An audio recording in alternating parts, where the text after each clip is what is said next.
Mari kita doakan ya. Mari kita doakan seluruh para panitia dan pengurusnya diampuni dosa-dosanya.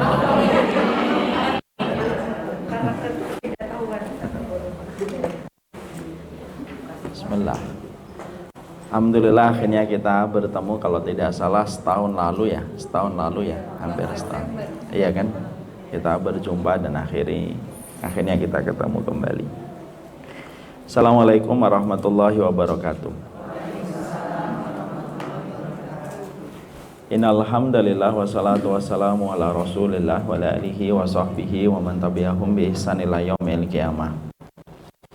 Ibu-ibu dan para pengurus yang semoga dilapangkan hatinya di dalam kesabaran kepada Shahibul Bait, semoga diberikan keberkahan pada keluarganya dan kepada kita seluruh para penuntut ilmu yang hadir pada kesempatan hari ini. Semoga dikuatkan pundak kita, dilapangkan sabar kita, diridhoi bagaimana hati kita, karena perjalanan kita menapak kehidupan pada zaman fitnah itu bukan perkara yang ringan.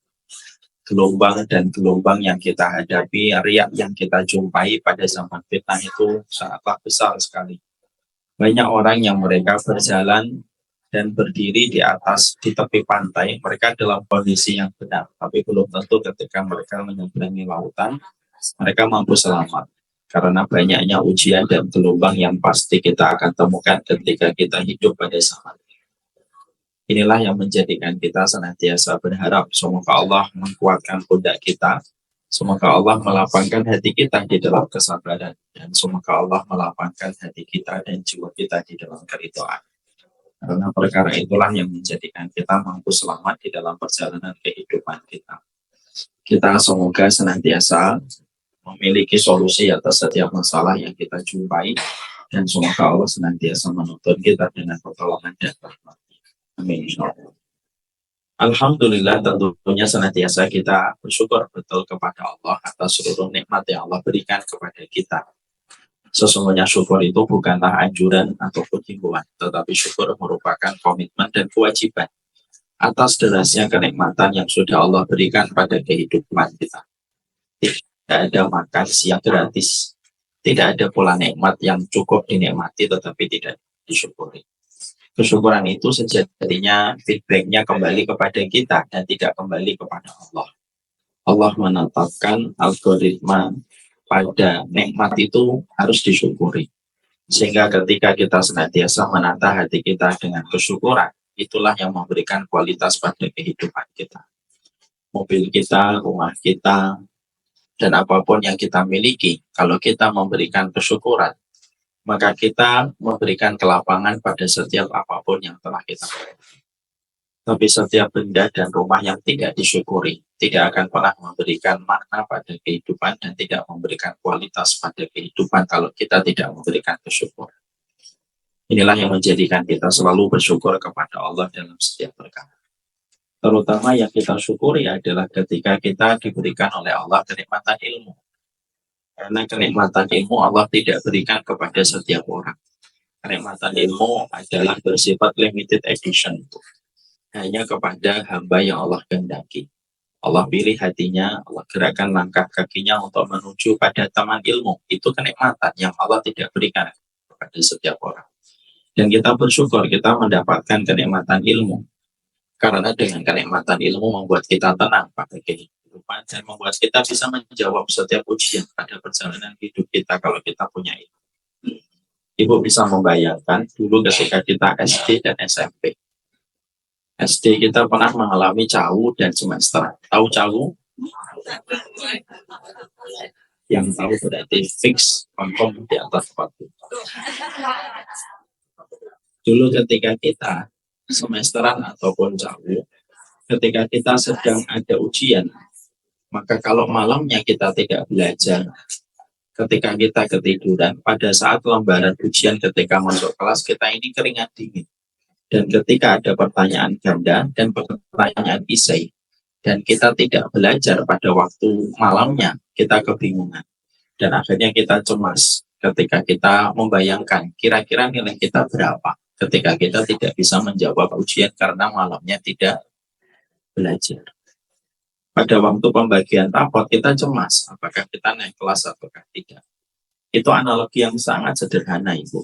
Kalaulah kita tidak belajar pada waktu di sekolah, ujian itu membuat kita berkeringat dingin dan akhirnya kita cemas karena kita tidak bisa belajar dan tidak bisa menjawab ujian.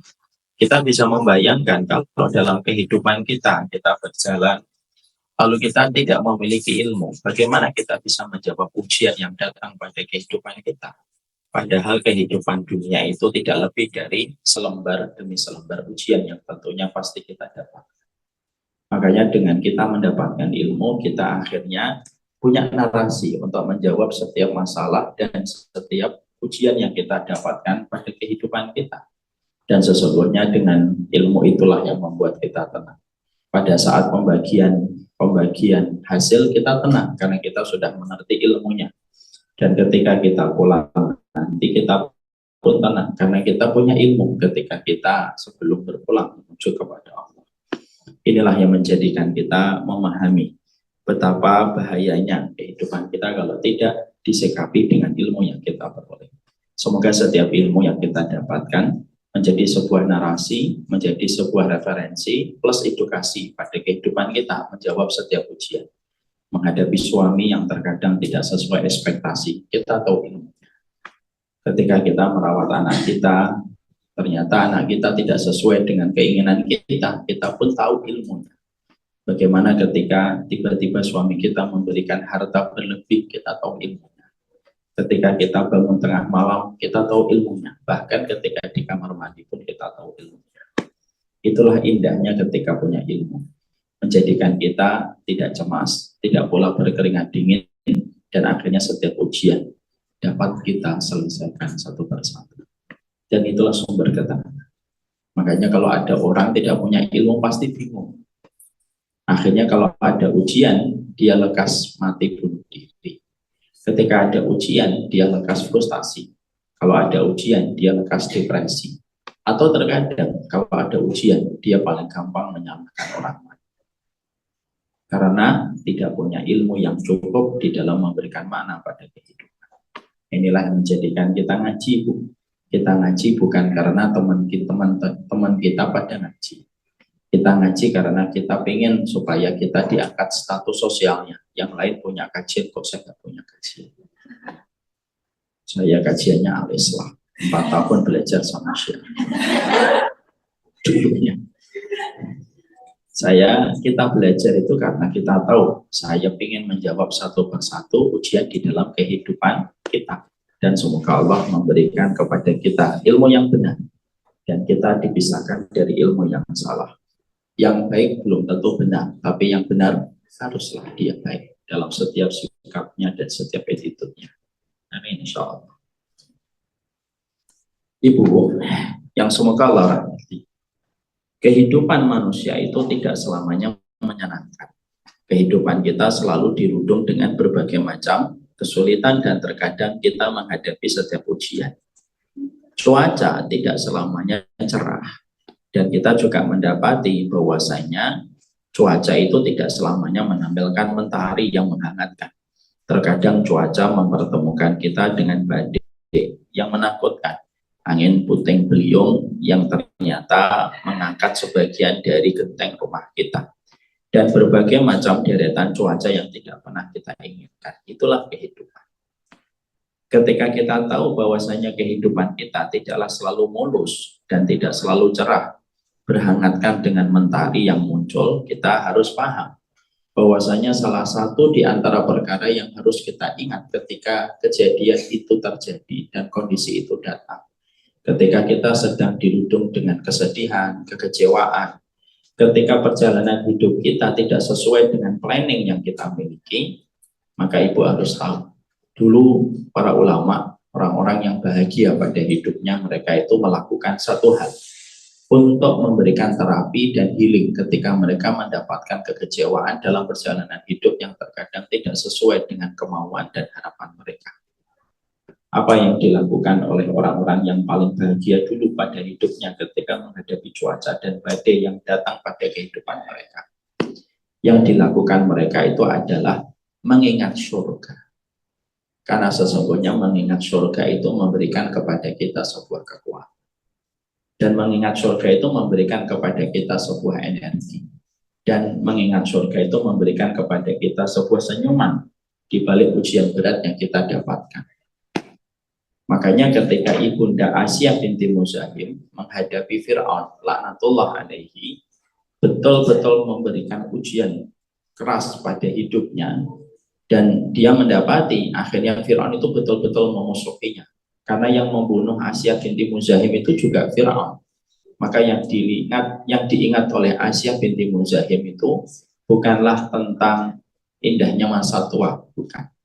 Yang diingat oleh Asiyah binti Muzahim itu bukanlah tentang istana yang dia miliki, bukan. Tapi yang diingat oleh Asiyah binti Muzahim itu adalah tergambar di dalam satu ayat yang Allah abadikan. Rabbibnili indaka baitan fil jannah. Ya Rabbku, bangunkanlah untukku sebuah rumah di sisimu. Ketika beliau mengingat surga itu mengganti setiap kepedihan yang beliau dapatkan dan setiap ujian yang beliau rasakan pada kehidupan di dunia. Itulah surga. Ada sebuah kisah nyata yang ditulis oleh seorang ibu di sosial media, dan saya termasuk orang yang terinspirasi betul dengan tulisan beliau. Beliau mengatakan, saya dan suami sering bertengkar tentang masalah handuk yang beliau letakkan di atas tempat tidur. Jangan senyum dulu, belum selesai. Ketika setiap harinya saya mengingatkan suami saya supaya suami saya itu meletakkan handuk di tempatnya, perkataan-perkataan yang saya sampaikan terkadang ketus kepadanya tidak mengubah beliau. Setiap pagi dia tetap meletakkan handuk di atas tempat tidur. Saya mencoba mengubah metodenya, tidak lagi dengan metode ketus, tapi mencoba dengan metode halus plus menyindir, supaya dia mau mengubah kebiasaannya untuk meletakkan handuk di tempatnya. Beberapa saat berjalan, dan itu pun juga tidak berubah. Dia tetap meletakkan handuk di atas tempat tidur. Sampai akhirnya yang saya lakukan adalah saya berdamai dengan pikiran saya dan tidak lagi melihat handuk di atas tempat tidur. Yang saya lakukan adalah saya kalau melihat handuk di atas tempat tidur, yang saya ingat adalah permadani surga yang Allah janjikan kepada saya ketika saya besar. Lalu saya chip in dan saya masukkan itu ke dalam pikiran saya. Setiap saya melihat handuk di atas tempat tidur setiap pagi ketika suami saya kerja, saya tidak melihat lagi itu handuk. Tapi saya melihatnya adalah inilah permadani surga yang Allah janjikan.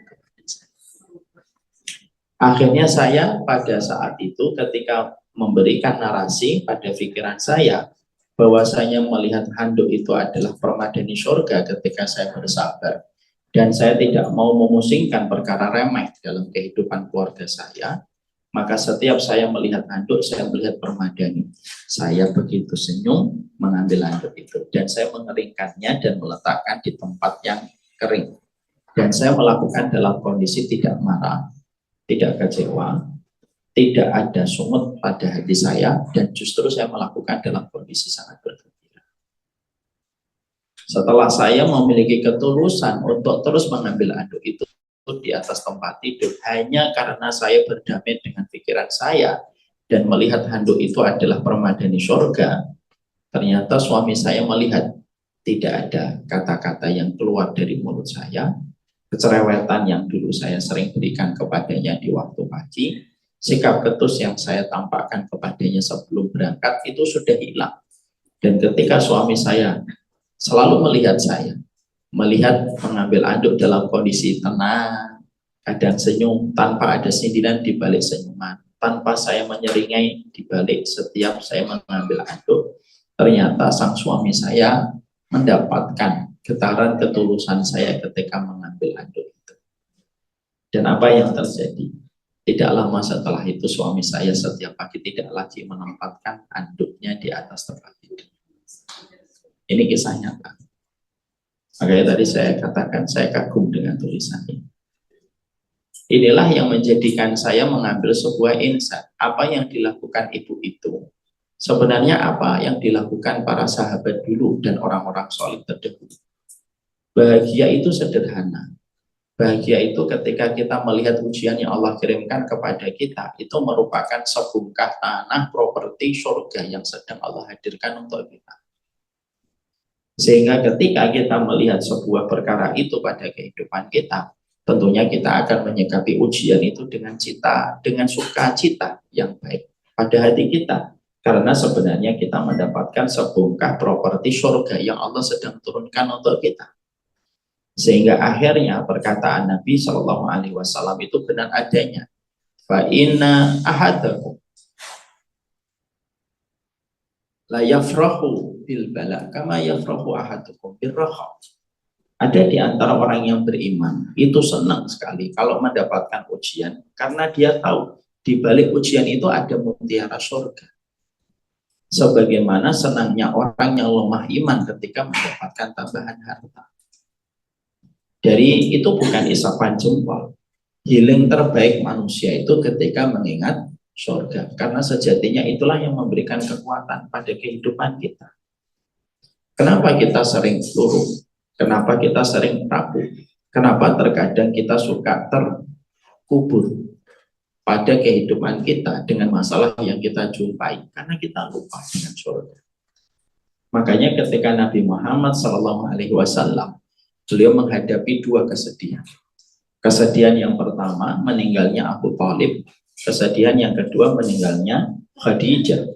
Dua pilar yang memberikan proteksi kepada Nabi wafat pada 1 tahun yang sama. Apa yang dilakukan oleh Allah untuk mentreat Rasulullah Shallallahu Alaihi Wasallam? Rasulullah itu dirawat oleh Allah untuk menghadapi dua pilar yang diwafatkan oleh Allah dengan cara di Isra Mi'rajkan Nabi Muhammad ke atas surga. Sehingga beliau melihat surga, melihat neraka. Dan itu memberikan kekuatan untuk Nabi Muhammad menghadapi kembali masalah yang beliau jumpai dan beliau hadapi. Setelah beliau melihat surga, karena surga itu memberikan kepada kita sebuah kekuatan. Semakin manusia ingat surga, semakin rendah nilai setiap ujian yang dihadapi.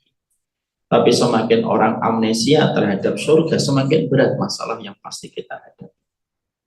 Dai Bu, kalau tidak berpikir tentang surga, saya katakan jujur, berat. Kadang-kadang kita berdakwah, kita menghadapi pro dan kontra, yang tidak semuanya akan menyetujui apa yang kita sebutkan. Kita terkadang dalam dakwah itu Bu, mendapati ada orang membenci kita sebenci-bencinya, padahal nggak pernah ketemu sama kita. Kita tidak pernah nyenggol dia, nyenggol istrinya nggak pernah, nyenggol suaminya nggak pernah, nyenggol anaknya juga nggak pernah. Tapi bencinya kepada kita melebihi bencinya kepada orang kafir. Sama orang kafir dia bisa senyum, sama kita tidak bisa senyum. Apa yang bisa membuat kuat kekuatan para dai? Satu, ingat surga bahwasanya ini amanah dari Allah. Apa yang bisa membuat seorang ibu memaknai setiap ujian yang dia dapatkan? Ingat surga. Ada seorang wanita, ibu-ibu sudah cenderung senja umurnya, ketika beliau mendapati suaminya melakukan perzinahan itu berulang-ulang dan ketahuannya itu setelah usia mereka tidak lagi muda. Ketika sang suami ingin kembali sama Allah, menyesali dosanya, sang istri tetap bisa menerima. Padahal yang dizinai bukan hanya satu, ada beberapa orang wanita yang dizinai. Ketika beliau berbicara, apa yang menjadikan ibu kuat? Saya cuma ingin dapat surga, Ustaz, supaya memastikan ketika saya wafat ada seorang suami yang memberikan itu kepada saya. Itulah kalimat-kalimat terbaik pada hati kita, bahwasanya kehidupan materialisme dengan seluruh hiburannya, entertainnya, terkadang menjadikan kita lupa bahwasanya healing terbaik manusia itu ketika mengingat surga. Karena dengan kita mengingat surga, dengan properti yang Allah sampaikan dan janjikan pada kehidupan kita, disitulah energi akan kita peroleh, kekuatan akan kita dapatkan. Makanya caranya Allah ketika memberikan perhatian kepada Ibunda Khadijah, perhatikan itu. Ibunda Khadijah ketika diberikan kabar gembira oleh Rasulullah melalui malaikat Jibril. Malaikat Jibril datang kepada Nabi Nabi yang bisa melihat malaikat Jibril, Ibunda Khadijah tentunya tidak bisa melihat. Pada saat itu, malaikat Jibril menyampaikan salam kepada Nabi Muhammad. Dan malaikat Jibril berkata, Allah dan malaikat Jibril menyampaikan salam untuk istrimu Khadijah. Setelah itu, kata malaikat Jibril kepada Nabi Muhammad, perhatikan Bu, saking cintanya Allah kepada Ibunda Khadijah. Innallaha bana baitan fil jannah. Sesungguhnya Allah itu telah membangunkan untuk istrimu Khadijah sebuah rumah di surga. Rumah yang tidak ada keramaian dan rumah yang tidak ada kelelahan. Kenapa tidak ada keramaian? Karena rumahnya Khadijah itu ramai semenjak suaminya menjadi Nabi dan Rasul. Kenapa tidak ada keletihan? Karena wanita yang paling lelah mendampingi Nabi di awal dakwah disampaikan itu adalah Ibunda Khadijah. Dan lihatlah caranya Allah memberikan hiburan kepada Ibunda Khadijah. Hiburannya itu apa? Allah membangunkan untukmu sebuah rumah di surga yang tidak ada kelelahan dan tidak ada keramaian. Untuk memberi arti kepada kita, surga itu selalu menghibur dan menjadi obat penyembuh bagi setiap jiwa yang kecewa pada perjalanan hidup. Jadi disinilah yang menjadikan kita harus mengerti bahwasanya kadang kecewa datang pada kehidupan kita. Terkadang kita menjumpai harapan yang pupus. Kadang kita menjumpai planning yang gagal. Kadang kita menjumpai ekspektasi yang patah. Maka cuma satu obatnya. Ingatlah surga. Karena di tempat itulah yang menjadi tujuan terbesar kita beribadah kepada Allah Subhanahu wa ta'ala. Sampai di sini paham Ibu? Paham. Setelah Ibu memahami betapa pentingnya surga di dalam perjalanan kehidupan kita, bahwasanya surga itu memberikan energi pada kehidupan kita dan tidak ada penyembuh bagi setiap kekecewaan yang kita rasakan dan tidak ada penyembuh bagi setiap luka yang kita jumpai pada kehidupan kecuali adalah mengingat tentang masalah surga.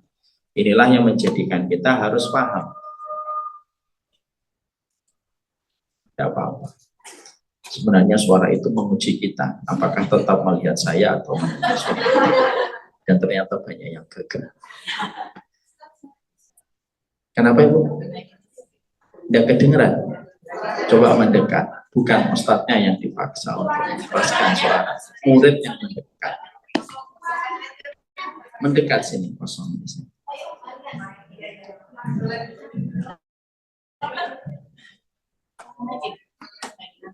Iya. Sekarang kita akan membahas kedengaran. Sekarang kita akan membahas. Ya. Ini berarti menunjukkan majelis ta'lim al-islah itu panitianya butuh laki-laki.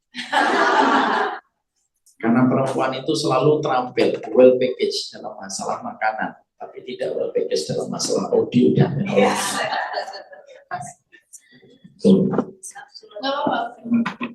Bisa nggak tidak saya membiarkan ibu-ibu. Gimana Ibu terima pendaftaran?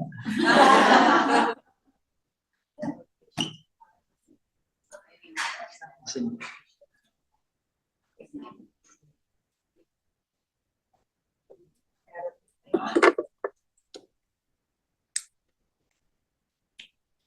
Sekarang mari kita membahas tentang masalah surga.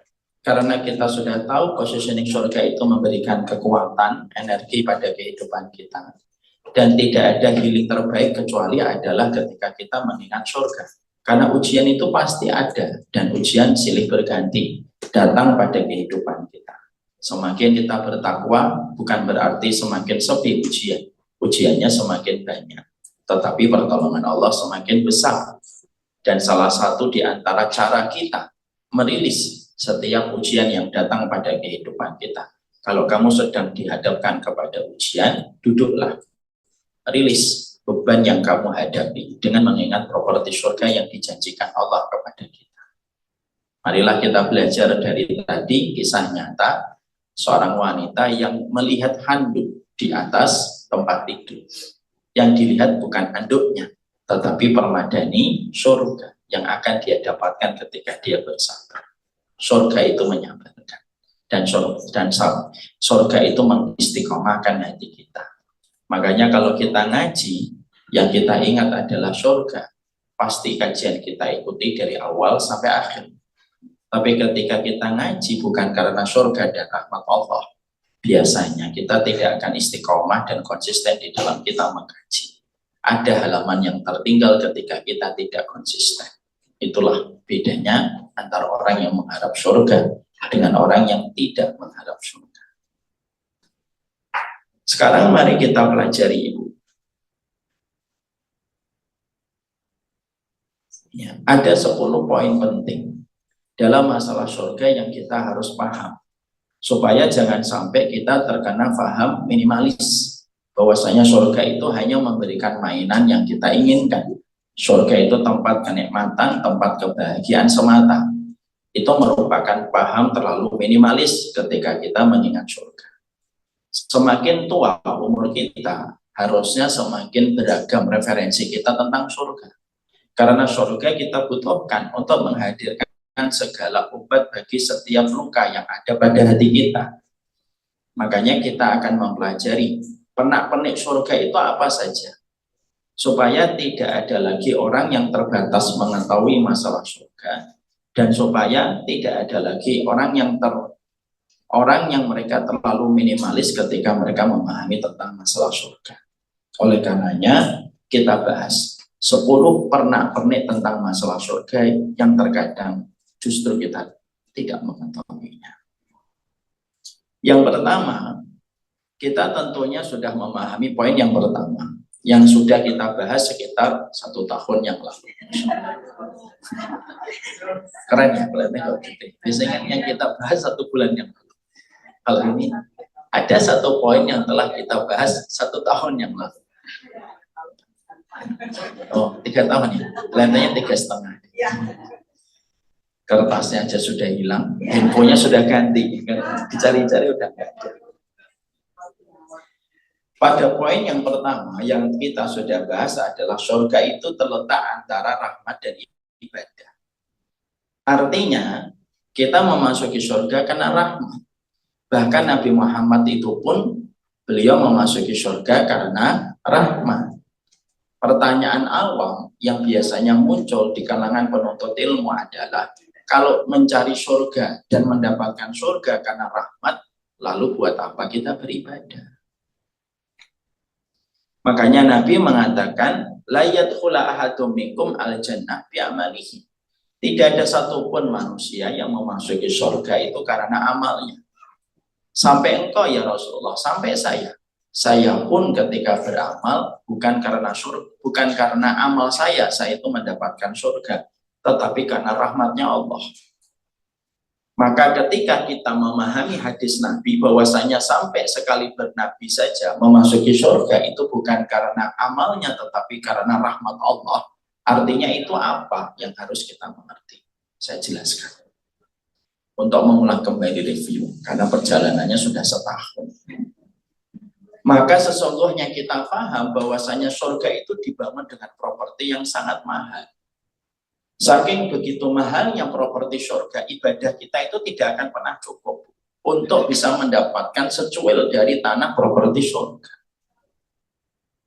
Jadi kalau ada orang yang menyangka amalnya yang nanti akan bisa mendapatkan surga, maka dia menjadi sombong dengan amal yang telah dia perbuat. Loh, yang kamu sombongkan apa? Karena surga yang kamu nanti dapatkan, kalau memang Allah memberikan kepada engkau surga, itu pun bukan karena amalmu, itu pun karena rahmat Allah dan rasa kasihan Allah yang begitu besar untuk kita. Saya ambilkan sebuah contoh, analogi yang masih ingat, analogi yang dulu saya sampaikan. Properti paling mahal itu bukan di California, bukan pula di Beverly Hills. Tapi properti yang paling mahal itu properti di sekitar Masjidil Haram, yang semeternya bisa mencapai ratusan miliar. 1 meternya. Itu pun kalau ada yang masih memberikan harga. Orang semacam saya mungkin hidup mati, hidup lagi belum tentu mendapatkan 1 meter. tanah properti di sekitar Masjidil Haram. Saking mahalnya tanah di sekitar Masjidil Haram. Mari ibu sejenak membayangkan, kalau tanah 1 meter di Masjidil Haram begitu mahal, dan sebagian besar penduduk dunia, walaupun mereka hidup 3 kali, mati 3 kali, belum tentu bisa membeli 1 meter tanah di sekitar Masjidil Haram, apalagi tanah surga. Sehingga ketika Allah menegaskan lewat sabda Nabi bahwasanya tidak ada satupun manusia yang memasuki surga dengan amalnya, supaya tidak ada lagi orang yang menyombongkan dengan ibadah.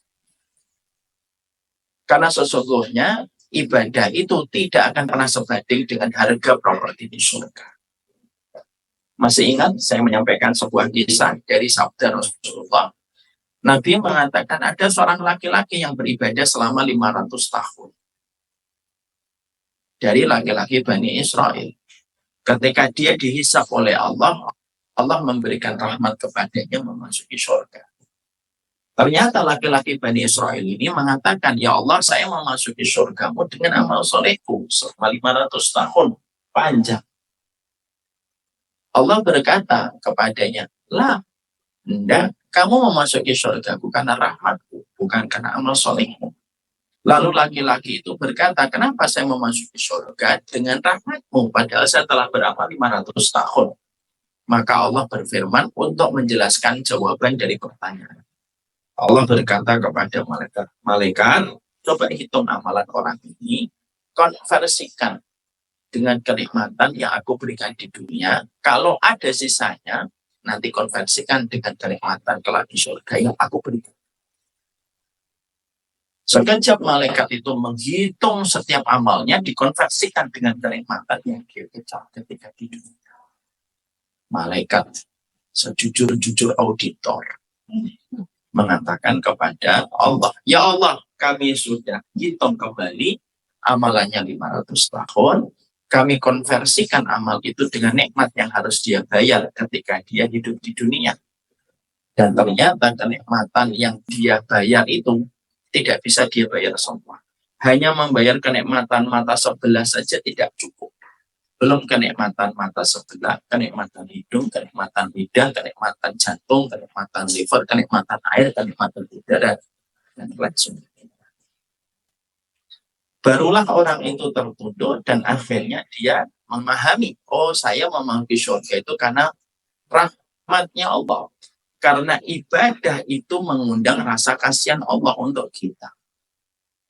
Ketika kita memasuki surga karena rahmat itu bukan berarti kita libur untuk beribadah. Lalu kita menyenangkan diri kita bahwasanya saya nanti masuk surganya karena rahmat kok. Bukan begitu kaidahnya. Ketika kita memahami bahwasanya kita memasuki surga itu karena rahmat, kita harus paham kaidah. Ibadah itu mengundang rasa kasihan Allah. Ibadah itu mengundang rahmatnya Allah.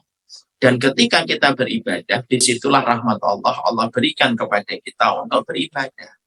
Makanya maaf, orang yang beribadah saja belum tentu mendapatkan rahmat, apalagi orang yang tidak mau beribadah. Sehingga tidak ada lagi laki-laki atau seorang wanita yang ketika dibangunkan pasangannya di tengah malam, ayo bangun. Nggak tahu ya, masuk surga itu karena rahmat, bukan karena ibadah. Salah. Bangun supaya kamu mendapatkan rahmat. Tidak ada lagi orang ketika diberikan tawaran untuk sedekah dan infak, lalu dia berkata, ini contoh-contoh tidak paham tentang masuk surga karena rahmat. Tidak. Kita sedekah supaya sedekah kita bisa mengundang rahmatnya Allah. Dan kita tidak pernah tahu di antara amal yang kita lakukan manakah yang akan mengundang rahmatnya Allah. Beribadahlah supaya semakin banyak poin yang kamu kumpulkan dan poin-poin yang kamu kumpulkan di balik ibadah. Itulah yang nantinya bisa menjemput rahmatnya Allah. Sehingga tidak ada kontradiksi antara masuk surga dengan rahmat dan perintah untuk beribadah. Orang-orang yang bahagia di akhirat adalah orang-orang yang mereka senantiasa mengumpulkan setiap poin dalam setiap ibadah yang mereka lakukan untuk menambah kesempatan mendapatkan rahmatnya Allah. Ibu kalau ada undian, misalkan di satu perusahaan, hadiahnya umroh. Maka untuk mendapatkan hadiah umroh itu, ibu harus mengumpulkan poin-poin dari aktivitas yang ibu kerjakan. Masuk pagi, jam 8, ibu dapat poin 1. Pulang disiplin jam 5, ibu poin 2. Semakin banyak poinnya ketika dimasukkan kepada sebuah alat besar itu yang diputar, semakin besar kemungkinan nomornya ibu akan keluar.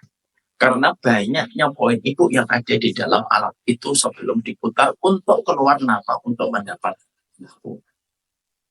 Poin kita itu di situ sebenarnya. Jadi apakah kita tetap beribadah? Wajib kita tetap beribadah. Dan ibadah itu mengantarkan kita untuk bisa dikasihani oleh Allah.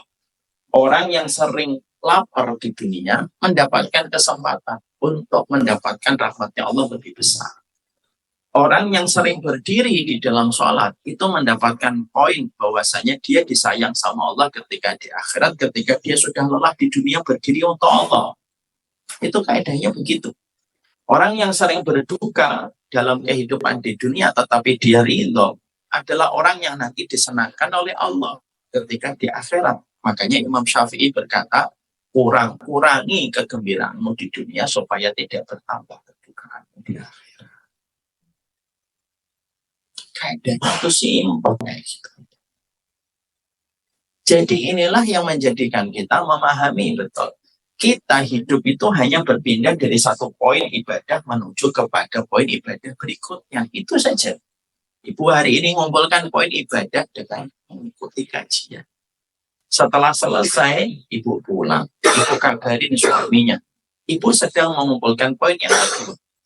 Nanti ibu menjemput anak ketika pulang sekolah. Mendekatnya poin yang ketiga. Terus saja kumpulkan. Semakin banyak poin yang kita kumpulkan, semakin besar hadiah yang kita dapatkan dari rahmatnya Allah. Dan supaya pula kita harus mengerti, jangan ada kesombongan di balik setiap ibadah yang kita lakukan. Kenapa jangan ada sombong? Karena sesungguhnya tidak ada yang menjadikan kita beribadah kecuali adalah Allah, dan ibadah itu pun belum tentu menjamin kita bisa mendapatkan rahmatnya Allah. Hati-hati Bu. Penyakitnya orang ngaji dan mengikuti kajian itu penyakitnya apa? Menjadi sombong, lagi tinggi hati di balik setiap pencapaian. Rahmat Allah itu kayak air. Dia tidak pernah mencari tempat yang tinggi. Tapi sesungguhnya rahmat Allah itu mencari tempat yang rendah. Rahmat Allah pun sama. Tidak pernah mencari posisi hati yang meninggi. Tapi rahmatnya Allah itu mencari hati yang selalu merendah. Di antara keramaian manusia sudah merendah lagi menyembunyi. Itu yang paling disunati oleh Allah. Makanya maaf ya Bu, kalau Bu Santi pun tidak terkenal, tidak usah terkenal. Karena apa? Yang Allah cintai adalah al-adqiyah, yang bertakwa lagi bersembunyi di antara. Tapi saya sudah terkenal, Ustaz. Follower saya itu. Ya kalau sudah terkenal, jadikanlah keterkenalan untuk mendapatkan poin menjemput rahmatnya Allah. Kalau belum terkenal, sudah. Ya. Saya sudah nggak mau terkenal, Ustaz. Ya iyalah, sudah tua juga. Supaya akhirnya kita memahami tentang poin ini. Poin 1 sudah paham? Poin yang kedua, surga sedekat tali sandal. Artinya, surga sedekat tali sandal. Poin yang kedua. Surga sedekat tali sandal. Ya, tali sandal. Bukan sandal. Sandal. Sandal. Ya. Trompa. Sandals. Naklun. Ya, Ibu. Ini kayak sahabat saya sedang mengumpulkan poin-poin sebelum pulang ke Bekasi. Kelihatannya saya ngajar di sini tuh poinnya banyak. Soalnya kalau sahabatnya double, tidak bercanda. Yang kedua, sudah. Artinya apa sih Ustaz? Surga itu sedekat tali sandal. Artinya adalah Rasulullah bersabda begini. Innal jannata aqrabu ila ahadikum min syiraki na'lihi. Sesungguhnya surgamu itu lebih dekat daripada tali sandalmu. Artinya itu apa? Artinya itu ketika kita mempelajari poin yang pertama kita beribadah. Kalau beribadah itu jangan pikir, jangan pilih-pilih. Setiap satu ibadah yang kita lakukan, kerjakan ketika kita diberikan kemampuan. Dan jangan pernah memilih-milih ibadah. Selama kita mampu, kita kerjakan. Karena kita tidak pernah tahu di antara ibadah kita manakah yang akan menghantarkan kita ke surga. Maaf Ibu, kadang-kadang umrahnya Ibu 12 kali, belum tentu diterima oleh Allah. Tapi ketika Ibu secara sembunyi-sembunyi ketika pas jam 12 malam melewati jalan Tirtayasa. Lalu Ibu melihat ada seorang ibu-ibu dalam kondisi kesulitan. Ibu turun, Ibu lalu berkata, Ibu dari mana? Saya terusir dari rumah saya. Lalu Ibu akhirnya sewakan hotel 1 malam untuk beliau supaya pada malam itu beliau bisa istirahat. Tidak ada yang tahu apa itu. Hotel yang Ibu berikan kepadanya pun hanya 600.000, 700.000 harganya. Tapi di tengah malam dia menangis karena dia tidak pernah mendapatkan bantuan yang dia duga semacam itu. Bisa jadi itulah justru yang menghantarkan Ibu ke surga. Kita terkadang mengikuti kajian, belum tentu kajian yang kita ikuti menghantarkan kita ke surga. Kenapa? Karena terkadang split niat kita dengan beragam niat yang kita miliki. Tapi terkadang ketika kita pernah membetulkan sandal orang tua yang ada pada satu pengajian yang sama dengan kita. Lalu kita mudahkan dia mendapatkan sandalnya, lalu dia berkata, terima kasih anak, sudah diambilkan sandal saya. Maka kata terima kasih itu datang dari dinding hati yang tulus ketika dia senang diambilkan sandalnya, karena sering ketukar sandalnya. Ketika mungkin ibu itu buta warna, sehingga akhirnya rasa terima kasih yang datang dari dinding hati yang paling tulus menyentuh arasnya Allah. Dan akhirnya itu yang menjadikan Ibu masuk surga. Bisa jadi sedekah Ibu ketika membangun satu komplek dakwah dengan harga 1 miliar, belum tentu diterima sama Allah. Karena di situ mungkin ada kesombongan ketika kita habis memberikan transfer. Tapi bisa jadi Ibu pernah melewati pom bensin, lalu ketika tukang pom bensinnya, kita bilang kepadanya, Mas, isi 190. 190.000 Bu? Iya. Mas pom bensinnya sempat mikir, kenapa kok ganjil? Setelah diisi, lalu akhirnya kita memberikan kepadanya, Mas, saya ngasih hadiah 10.000, ini 200.000, 10.000-nya untuk lalu ketika mobil kita keluar dari pom bensin, mungkin dia meneteskan air mata. Bukan karena 10.000-nya. 10.000 tetapi disertai kata-kata lembut yang mengingatkan dia untuk sholat.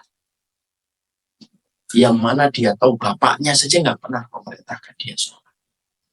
Kita itu nggak pernah tahu, Bu.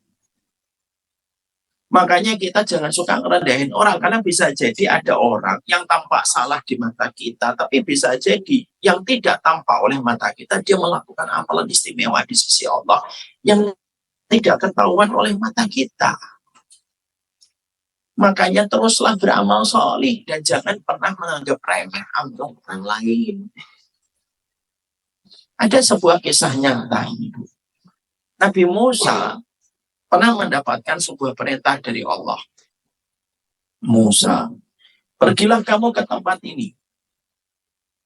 Nanti kamu akan temukan seseorang yang bernama Fulan bin Fulan. Kuburkanlah dia. Nabi Musa mengikuti perintahnya Allah. Pergilah dia ke wilayah tersebut. Disangka beliau akan mendapati orang tersebut ada di dalam rumah yang nantinya akan dikuburkan oleh Nabi Musa. Ketika masuk ke kawasan itu, beliau menjumpai ada mayat di pinggir jalan dan orang itu berlalu lalang. lalu lalang di sekitar mayat jenazah itu. Maka akhirnya Nabi Musa bertanya, ini siapa mayat ini? Namanya Fulan bin Fulan. Loh, kok namanya sama dengan nama yang Allah perintahkan kepadaku untuk mengubur jenazahnya? Lalu Nabi Musa itu heran, kenapa orang-orang itu membiarkan jenazah itu di pinggir jalan tanpa ada satupun yang menyelenggarakan penyelenggaraan jenazah yang terbaik untuk. Lalu orang-orang ditanya sama Nabi Musa, ini kenapa kalian biarkan mayat ini ada di pinggir jalan? Lalu orang-orang yang ada di kawasan itu berkata, karena dia pendosa, peminum khamar, pezina, penjudi, pembunuh, semua dosa dia kerjakan. Sebagaimana dia sampah masyarakat, kami membiarkannya dan tidak ada hajat bagi kami untuk menyelenggarakan jenazah untuknya. Lalu Nabi Musa kaget. Ya ini pendosa, peminum, pembunuh, peminum khamar. Lalu Nabi Musa berkata kepada Allah, apakah mayat ini yang kau perintahkan kepadaku, ya Allah, untuk menyelenggarakan jenazahnya? Kalau iya, dia pendosa kepada setiap syariatmu. Lalu pada saat itu Allah menjawab, iya itu orangnya. Lalu Allah berfirman kepada Nabi Musa, tahukah engkau wahai Musa, memang dia peminum, mungkin dia pezina. Memang iya dia peminum dan pezina.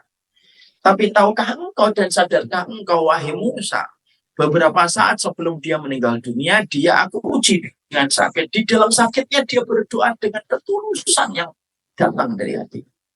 Doanya adalah, ya Allah, kalau engkau tidak mengampuni aku dengan dosa, syaitan yang bergembira. Karena ada satu hamba yang tidak diterima, para wali-walimu dan nabimu di akhirat akan sedih.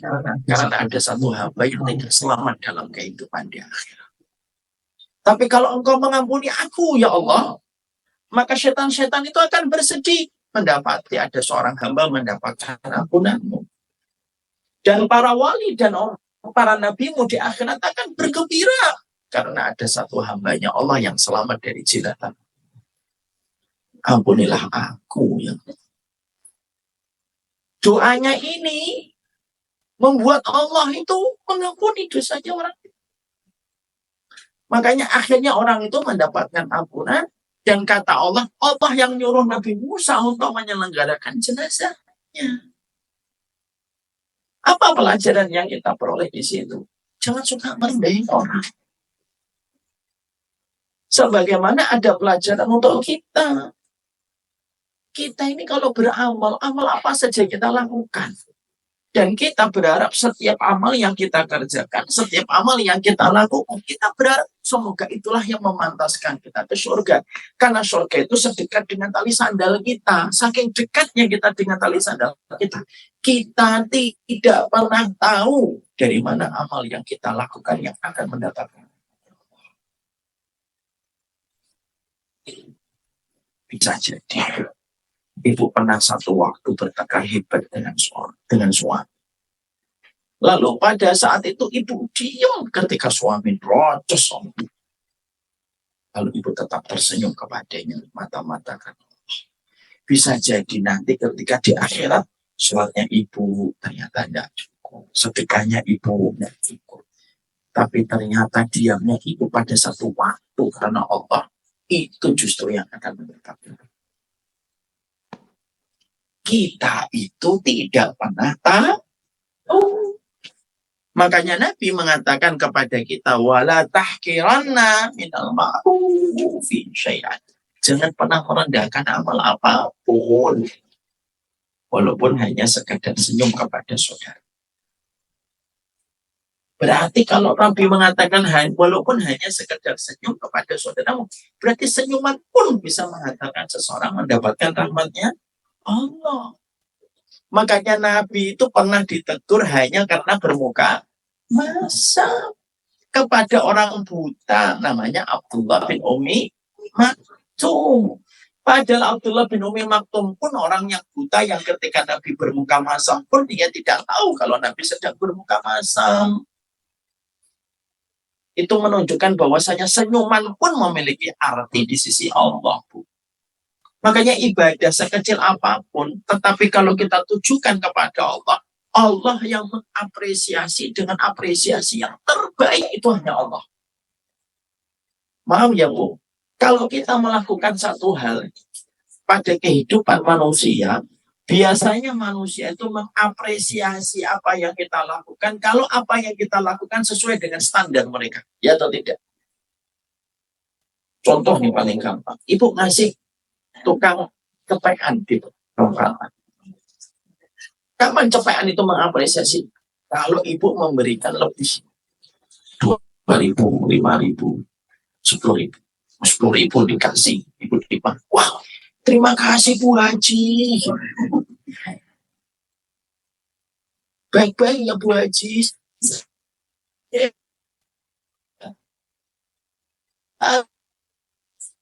Coba kalau ibu ngasih dia cepet 100 perak, karena dulu 100 perak, bukan 100. Biasanya apa yang dilakukan? Iya kan? Ya Allah, hari ini masih ada orang ngasih 100. Mungkin ada yang membaret mobil kita, atau mungkin dibuang itu 100-nya. Kenapa? Manusia itu kalau mengapresiasi itu harus sesuai standar mereka. Beda dengan Allah, Bu.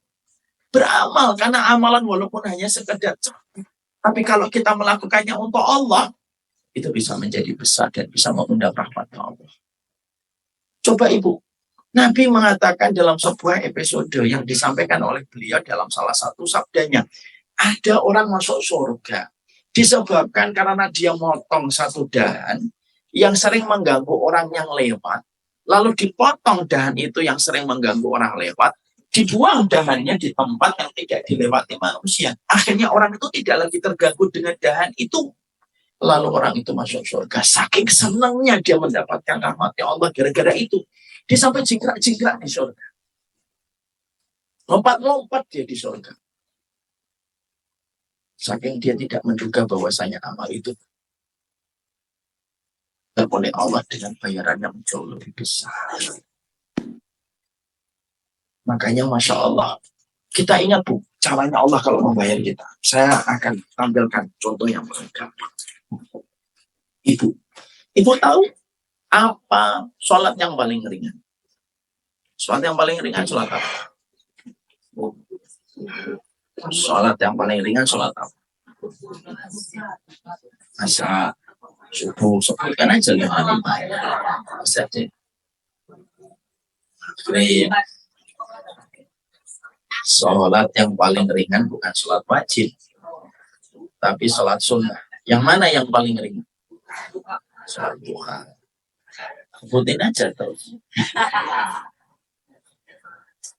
Sholat sunnah yang paling ringan itu sholat sunnah fajar. Oh, makanya Ibunda Aisyah kalau melihat Rasulullah itu melaksanakan sholat sunnah fajar, Ibunda Aisyah itu pernah berkomentar, kalau melihat Nabi sholat sunnah fajar, aku menyangka seakan-akan Nabi itu tidak membaca Al-Fatihah. Kenapa? Saking ringannya Nabi kalau sholat sunnah fajar. Makanya Nabi kalau mau baca sholat sunnah fajar itu rakaat yang pertama membaca Al-Kafirun. Rakaat yang kedua membaca ayat ringan. Makanya Ibu kalau sholat sunnah fajar dan nggak usah baca Al-Baqarah. Pertama tidak hafal. Ya. Yang kedua, Ibu nggak pernah membaca Al-Baqarah ketika sholat sunnah fajar. Paham? Sampai di sini. Coba, mari kita hitung supaya kita mengetahui bahwasanya Allah itu maha mengapresiasi. Sholat sunnah fajar yang kalau kita tarik dengan timer tidak sampai 2 menit, 3 menit lah. Karena kalau sholat sunnah fajar itu jangan panjang-panjang. Justru sunnahnya itu diringankan, seringan-ringannya. Sholat sunnah fajar yang tidak sampai 3 menit, apa bayaran yang dijanjikan oleh Allah lewat penjelasan khairum minat dunia, itu lebih baik daripada dunia dan seisinya. Bisa bayangin kalau kita membaca hadis ini tuh langsung aja Pikiran kita itu kita biarkan materialis dulu sebentar. Dunia dan seisinya itu kira-kira berapa kuadrat triliunnya? Ya kan? Padahal cuma 3 menit. Berarti hitungannya kalau ibu sholat sunat fajar itu hitungannya, argonya itu tidak dihitung per menit, dihitungnya per sekian detik. Itu ribuan triliun. Khairu minad dunya wa ma fiha. Nabi mengatakan bukan hanya lebih baik daripada dunia, tapi lebih baik daripada dunia dan isinya. Isinya itu batu bara, Bu. Orang kalau sudah dikatakan suaminya apa? Pengusaha batu bara, sudah kita langsung oke. Emas, tembaga, minyak, semuanya. Belum lagi yang di atasnya. Ibu bisa hitung itu. Berarti persekian detiknya ribuan triliun Allah hargai dan Allah bayarkan untuk kita. Apa yang kita dapatkan di situ? Amalan itu walaupun kecil, bukan masalah amalnya, tapi ketika ditujukan kepada Allah, itu jadi berbeda maknanya. Makanya yang kedua, beramallah. Jangan suka meremehkan amal. Karena kita tidak pernah tahu di antara amal yang kita remehkan, tetapi justru amal itulah yang menyebabkan kita masuk surga. Itu yang kedua. Sudah paham yang kedua? Yang ketiga,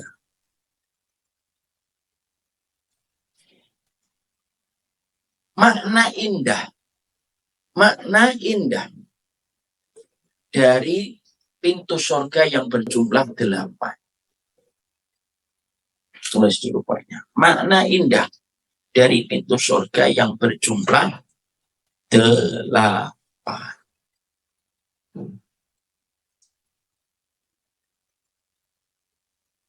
Sudah letakkan dulu. Mari kita mencoba untuk memahami dengan ilmu. Kenapa Allah itu memberikan kepada surga yang Allah ciptakan itu jumlah pintunya ada 8. Padahal saya tanya, biasanya kalau perumahan mewah, gerbangnya 1 atau 3. Semakin perumahan mewah, dengan tingkat security yang paling maksimal, biasanya 1. Kenapa kita menjumpai surga itu ada 8? Kenapa Allah tidak menjadikan pintu surga itu gerbangnya 1 ketika nanti kita masuk bareng-bareng? Tapi Allah ciptakan pintu surga, di mana pintu surga itu saking gedenya, sejarah orang itu berjalan 40 tahun baru nyampe ke satu sisinya. Dan Ibu bisa bayangkan, kalau satu sisi ke sisi itu 40 tahun kali 8. Berarti 320 tahun perjalanan hanya untuk ngitari pintunya surga. Itu dalam hitungan waktu akhirat. Saking gedenya pintu surga. Pertanyaannya, kenapa Allah jadikan pintu surga itu ada 8? Ada pintu sholat, ada pintu puasa, ada pintu sedekah, ada pintu jihad, ada pintu aiman. Pintu aiman itu pintu yang akan dimasuki sama orang yang selalu bertawakal sempurna kepada Allah. Ada pintu ridho, ada pintu taubat, ada pintu pemaaf. Kenapa ada 8? Dengarkan kata Imam Malik. Karena Allah itu saking sayangnya dan rahmatnya kepada setiap hamba. Allah jadikan pintu surga itu ada 8 supaya setiap manusia itu selalu memiliki alasan untuk masuk surga. Makanya Allah namakan pintu-pintu surga itu dengan nama-nama amal yang berbeda-beda. Kenapa? Karena Ibu, Allah itu membagikan amal kepada kita sebagaimana Allah membagikan rezeki. Ada yang dimudahkan sholat, tetapi dia susah untuk puasa. Ada yang dimudahkan puasa, tapi terkadang sedekahnya yang susah. Ada yang kadang-kadang sedekahnya susah, tapi terkadang tahajudnya jarang. Dan setiap manusia itu punya kecondongan dan pembagian rezeki yang beda-beda, Bu. Makanya Ibu jangan suka mengukur ukuran sepatunya orang dengan ukuran sepatunya Ibu. Dan jangan suka mengukur ukuran sepatu suami dengan ukuran sepatunya Ibu. Ibu mungkin rajin tahajud, suaminya susah tahajud. Ibarat keempat itu. Ya. Tapi maaf, bisa jadi suami ibu itu sedekahnya itu paling gampang dibandingkan. Majelis Taklim setelah butuh berapa? 200 juta beli audio. Ya sudah, saya transfer lah nanti 2M. Songong nih. Butuh 200 juta transfer. Tapi itulah kecondongan pada amalnya. Ada di antara teman kita yang sholat tahajudnya bagus, tapi giliran puasa itu tidak bisa. Setiap melihat perempatan ada warung Padang, parkir mobilnya. Ini yang ketawa-ketawa, semoga ini bisa disayang. Ya Allah. Sehingga ketika ada satu informasi restoran baru yang enak, selalu nomor 1. Tapi untuk sholat malam, jangan tanya. Dia bisa jadi sholat malamnya dari 2:30 sampai 2:30.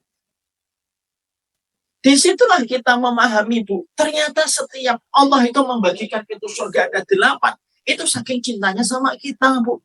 Makanya ketika Allah tidak cinta sama kita, dijadikan pintu surga ada 1. Tapi Allah tidak menjadikan pintu surga itu 1. Supaya masing-masing dari kita itu punya alasan untuk memasuki surga.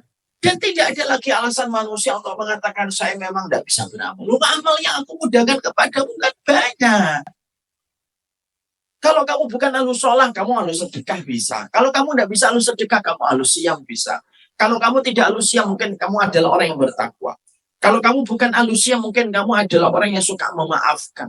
Kalau kamu bukan orang yang suka memaafkan, kamu bisa jadi adalah orang yang ridho terhadap setiap ketentuan takdir. Kalau tidak bisa dipanggil dari pintu itu, mungkin kamu dipanggil dari pintu tobat. Makanya maaf, akhirnya dengan itu, Bu, kita tidak gampang menjudge orang. Karena amal kita itu beda-beda. Ya. Contoh kita melihat dalam konteks ormas di Indonesia. Mari kita melihat dari kacamata yang bijak. Muhammadiyah, apa rezeki amal yang Allah potensikan kepada Muhammadiyah? Sosialnya, pendidikannya. NU, apa rezeki amal yang Allah potensikan kepada orang NU? Gimana dia mendakwai orang-orang kampung di pelosok. Al-Irsyad mendakwai para pedagang-pedagang dan saudagar-saudagar Arab. Semua itu punya potensi masing-masing. Kalau kita akhirnya memahami bahwasanya surga itu dibangun oleh Allah dengan 8 pintu, itu yang menjadikan kita akhirnya apa? Itu yang menjadikan kita tidak mudah untuk memaksakan ukuran sepatu orang dengan ukuran kita, dan kita bijak ketika kita melihat orang lain. Makanya memastikan, Bu, apa yang harus kita pastikan, terutama kalau kita sudah beranjak semakin senja. Kalau kita sudah bertambah umur kita tuh memastikan rezeki amal Allah kepada saya itu apa. Itu harus kita paham. Dan itu nggak usah nanya ke orang lain. Jangan nanya ke saya, Ustadz, rezeki amal saya apa? Yang mana saya tahu, Bu, Ibu yang lebih tahu. Saya itu orang yang kalau sudah menghadapi suami sabar, itu mungkin rezeki amalnya Ibu. Makanya kalau malam saya jarang tahajud, Ustadz. Tapi kalau sekalinya saya menghadapi suami, saya selalu tersenyum. Layaknya Putri Cinderella. Ya mungkin amalnya itu Ibu yang memasukkan Ibu ke surga. Mungkin amal Ibu adalah saya itu bukan ahli puasa, Ustaz. Saya bukan ahli sedekah, saya juga bukan ahli sholat. Yang saya lakukan cuma yang wajib-wajib. Tapi saya itu orangnya no hard feeling. Jarang sakit hati sama orang. Akhirnya orang ngapain saya tetap senyum. Ada yang gibahin saya tetap senyum. Ada yang ngomongin saya di belakang, tetap saya tersenyum. Karena saya mudah memaafkan orang dengan kekurangan dan kesalahan. Mungkin itu yang nanti akan menjadikan masuk surga.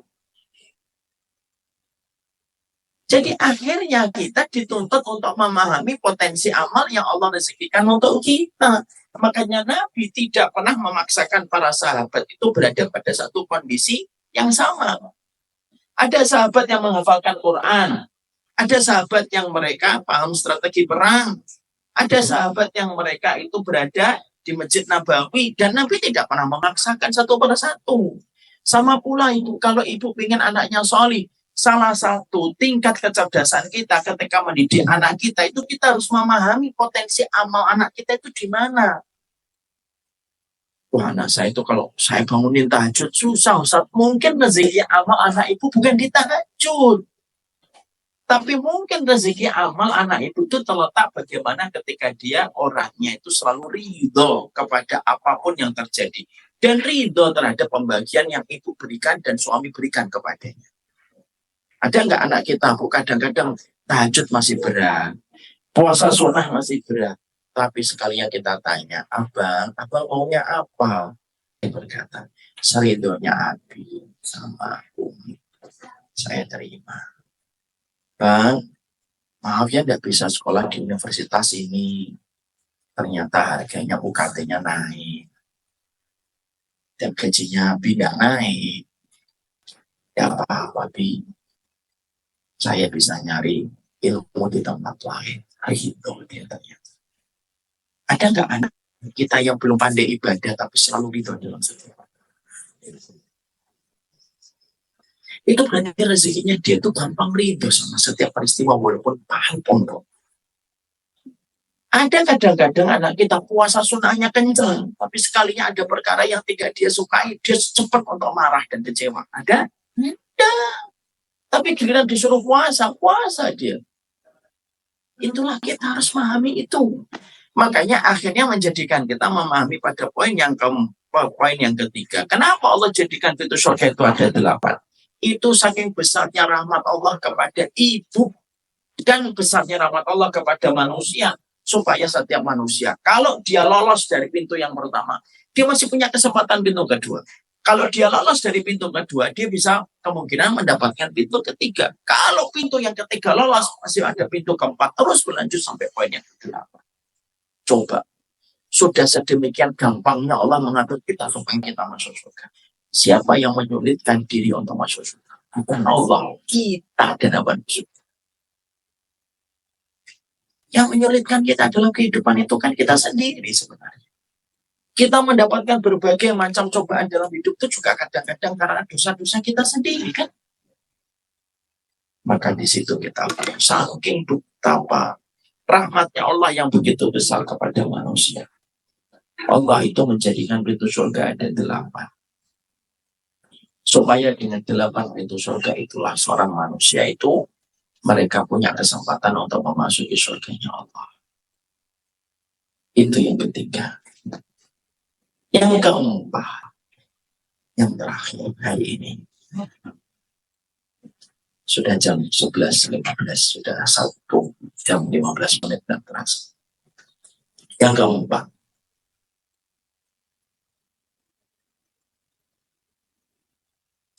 berprasangkalah yang baik kepada Allah tentang surga. Berprasangkalah yang baik kepada Allah tentang surga.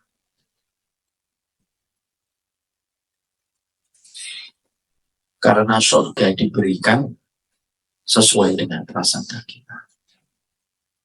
Karena surga diberikan sesuai dengan prasangka kita.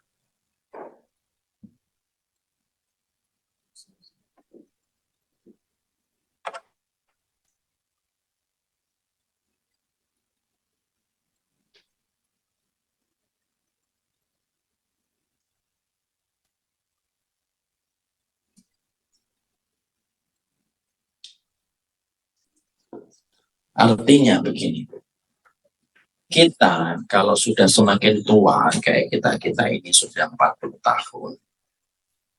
Bu Kathy berapa? 72 ini. 72 musola. Tapi kelihatan kayak lebih muda. Kayak 71.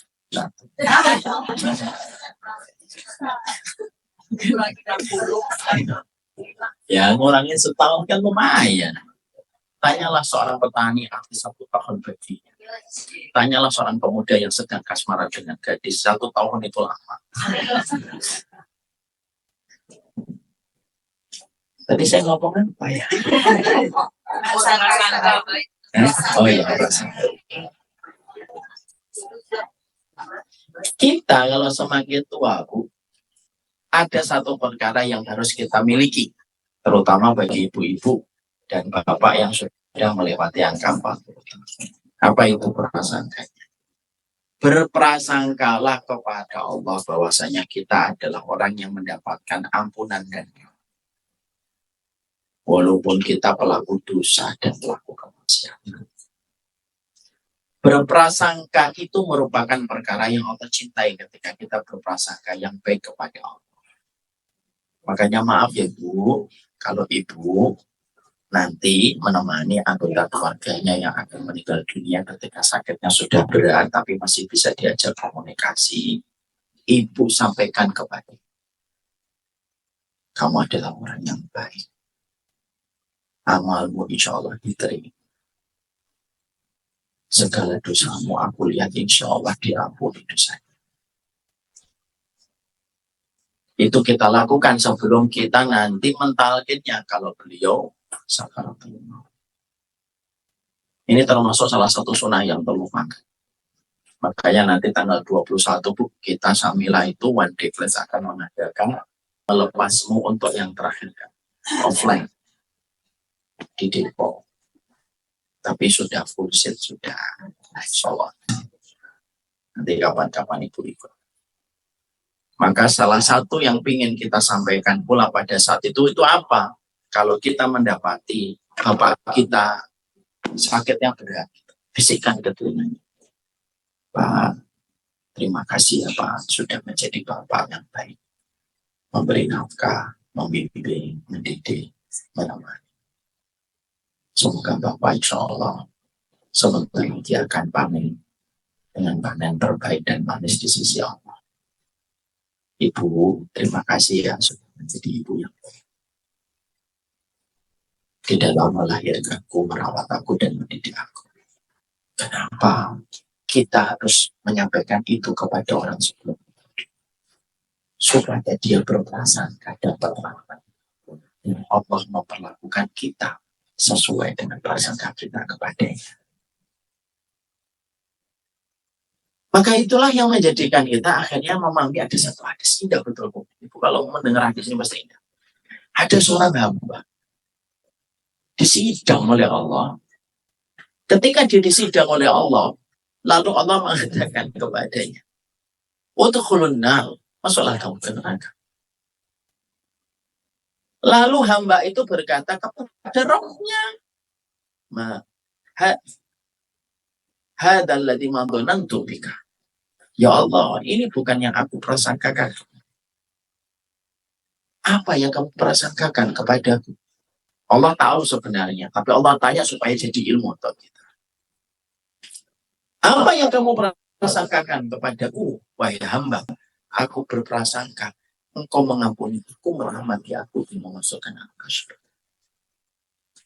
Allah langsung berfirman, masuklah kamu ke surga dengan rahmat yang aku berikan.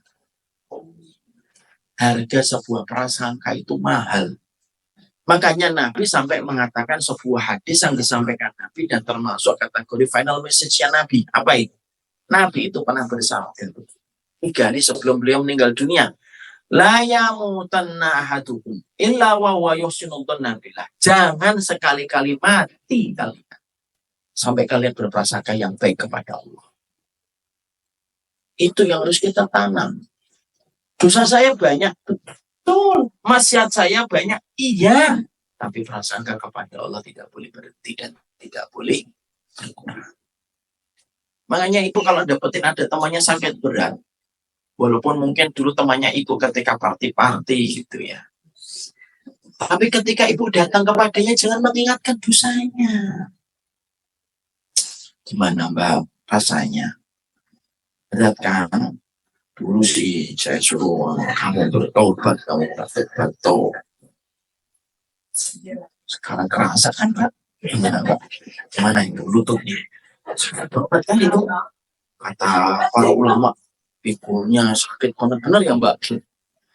Ya malah dia benci sama kematian. Dan akhirnya dia tidak memiliki harapan kepada Allah dan putus asa. Kenapa? Syaitan itu menggoda manusia ketika manusia sudah tidak berdaya apa-apa. Syaitan itu datang memutuskan harapan dia kepada Allah. Dan kapan harapan itu putus? Ketika prasangka itu sudah tidak kita miliki kepada Allah dengan prasangka yang baik. Ya. Siapa yang paling tahu kekurangan seorang bapak dan ibu? Yang paling tahu anaknya. Tapi ketika bapak dan ibunya akan meninggal dunia itu ya sudah dilupakan kekurangannya. Yang kita ingatkan kepadanya itu apa? Kebaikannya, kemuliaannya.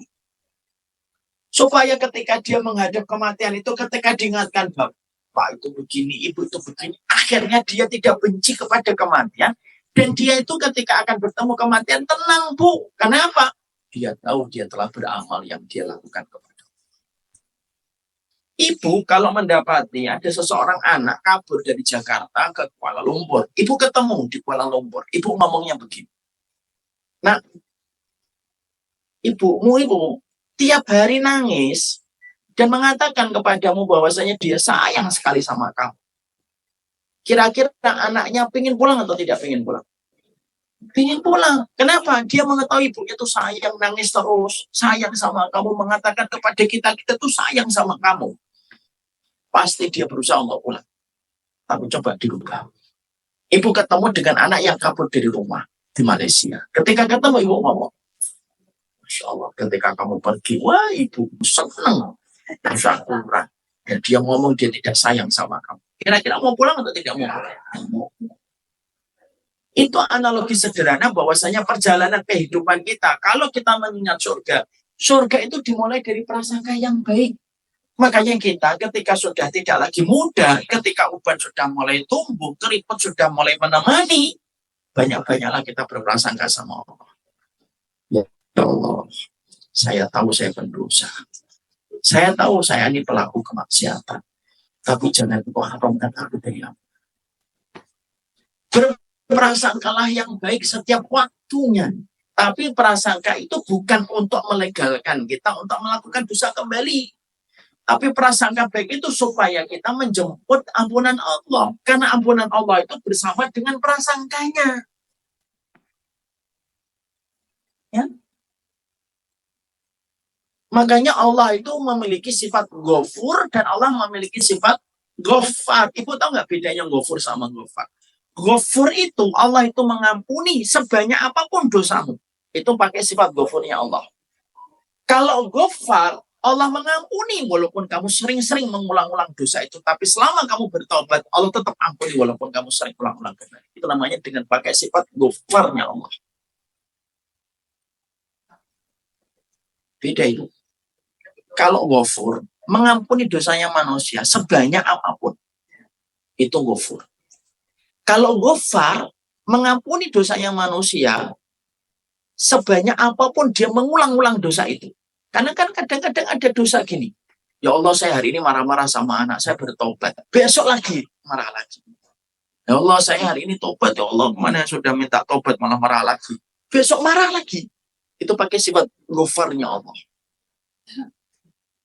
Makanya ketika kita mengetahui bahwasanya Allah itu luas sifat Ghafurnya, Allah itu luas sifat Ghaffarnya pada kehidupan manusia. Sebanyak apapun dosamu dan sesering apapun kemaksiatan yang kamu ulang-ulang itu, maka disitulah kita memahami.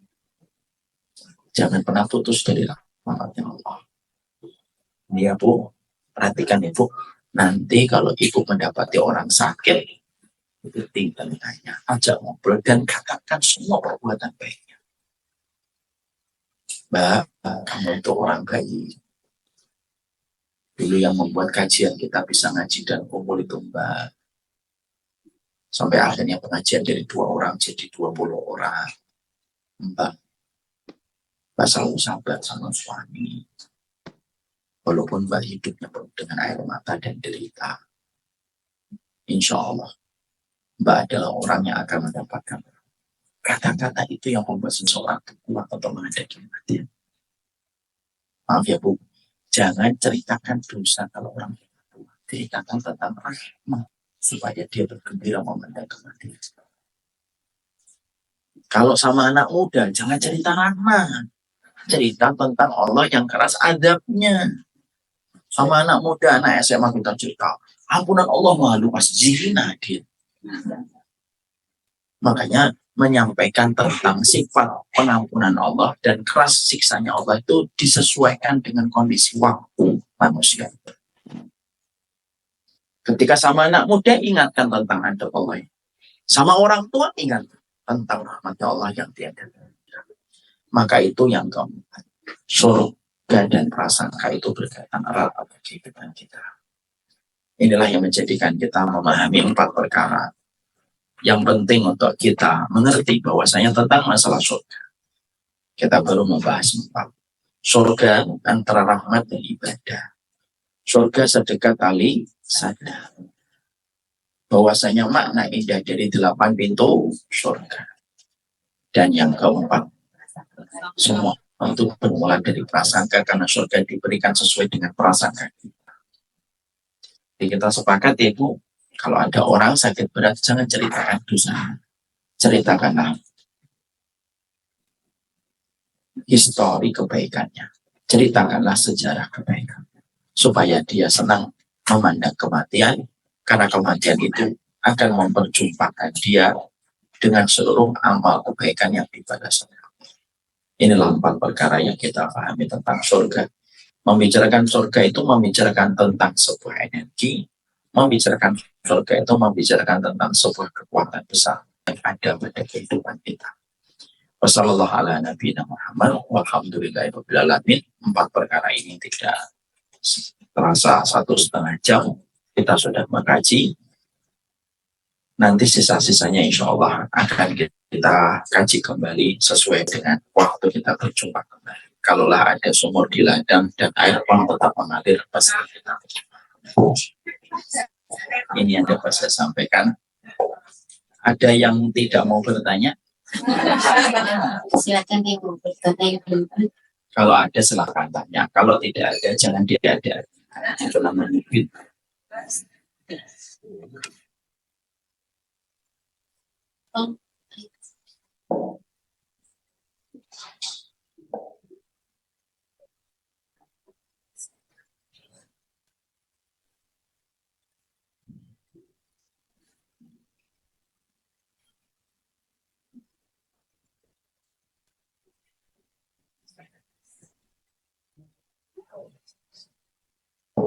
Assalamualaikum Ustaz.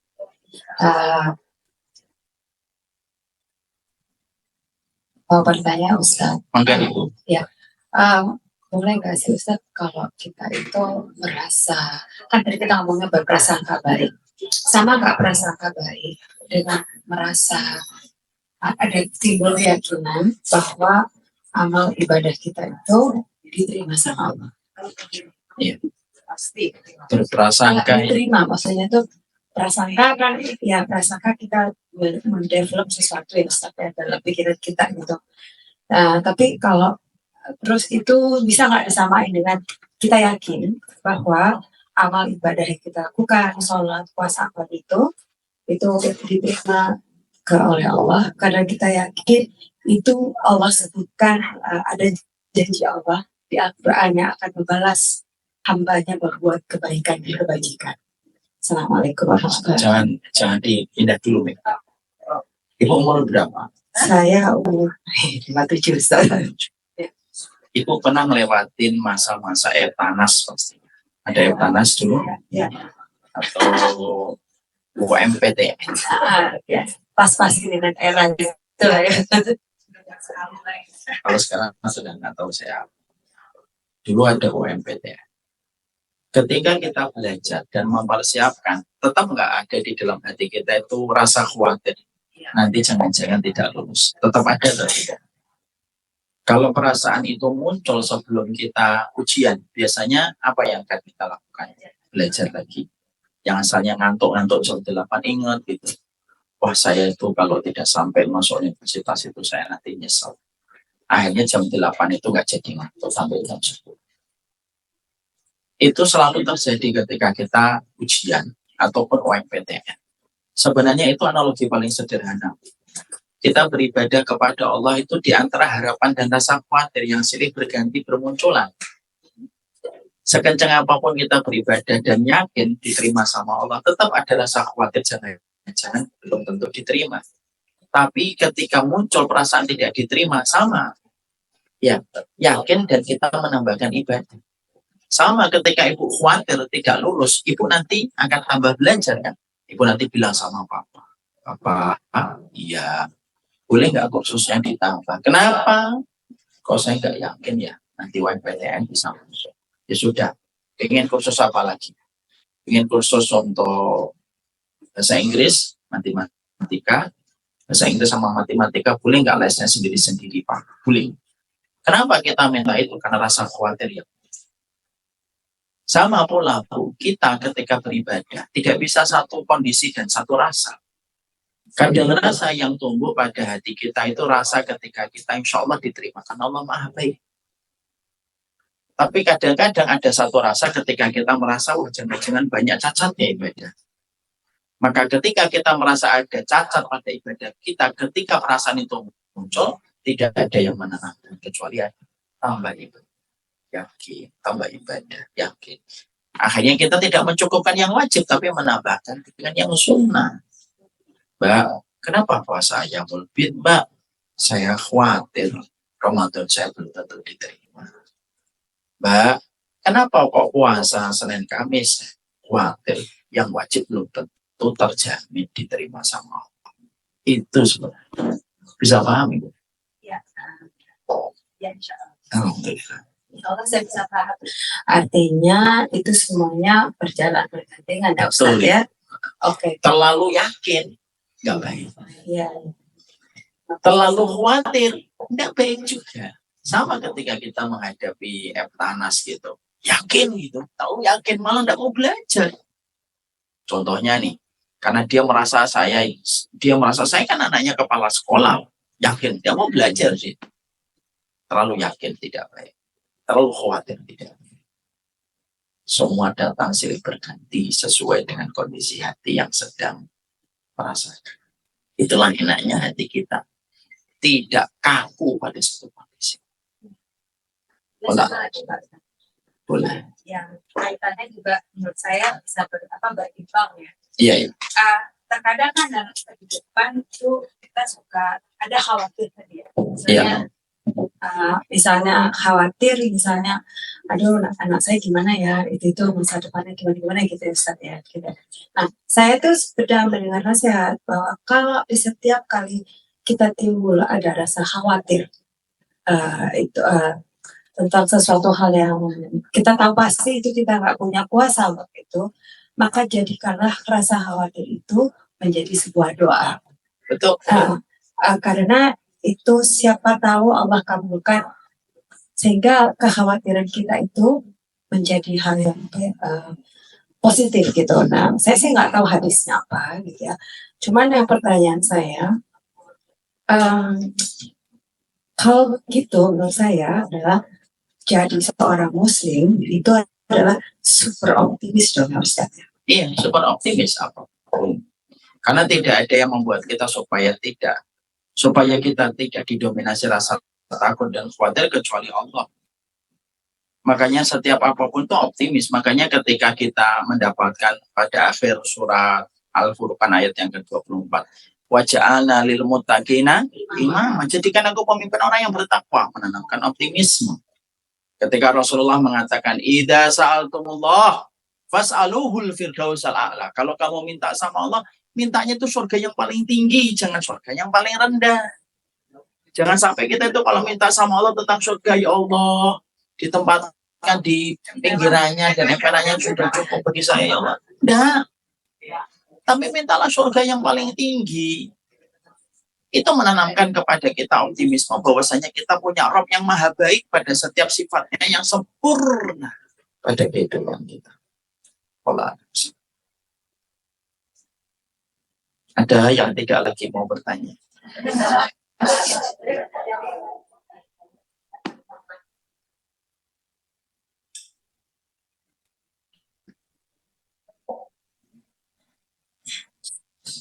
Assalamualaikum warahmatullahi wabarakatuh.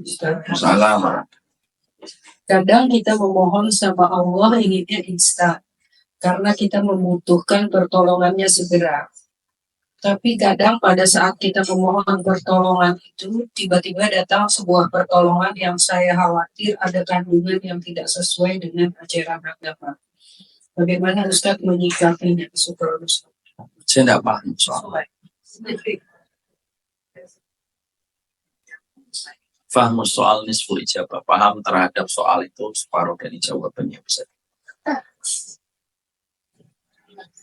Mungkin kan dia Coba ulangi kembali. Coba kadang bantu kita saya. memohon sama Allah inginnya instan. Ya, Karena kita membutuhkan pertolongannya segera. ya. Terus Tapi kadang pada saat kita memohon pertolongan itu, tiba-tiba datang sebuah pertolongan yang saya khawatir ada kandungan yang tidak sesuai dengan ajaran agama. Bukan maksudnya materi saya tidak berani menjawab sesuatu yang saya tidak ada kapasitas memahami. soalnya di rumah jadi nggak bisa. Ya, apa? Iya, makanya saya tadi bingung. Kalau saya khawatir kalau pertolongan yang cepat diberikan itu ada sesuatu yang tidak sesuai ajaran agama, itu maksudnya gimana? Nggak paham. Kan iya. Jadi kalau kita bilang maksudnya pertolongan dari orang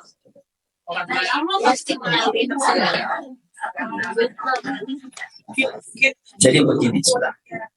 Bisa jadi begini. Dia meminta pertolongan. Setelah itu ada seseorang yang tiba-tiba mengetuk pintu rumahnya memberikan pertolongan itu. Dan dia khawatir jangan-jangan, loh kok tiba-tiba ada orang ngasih pertolongan. Jangan-jangan orang ini tidak sesuai dengan ajaran Nabi. Kalau memang itu pertanyaannya, jawabannya simpel. Tanyakan kepada orang berilmu. Apakah pertolongan yang ditawarkan kepada kita sesuai dengan apa yang diajarkan Nabi ataukah tidak?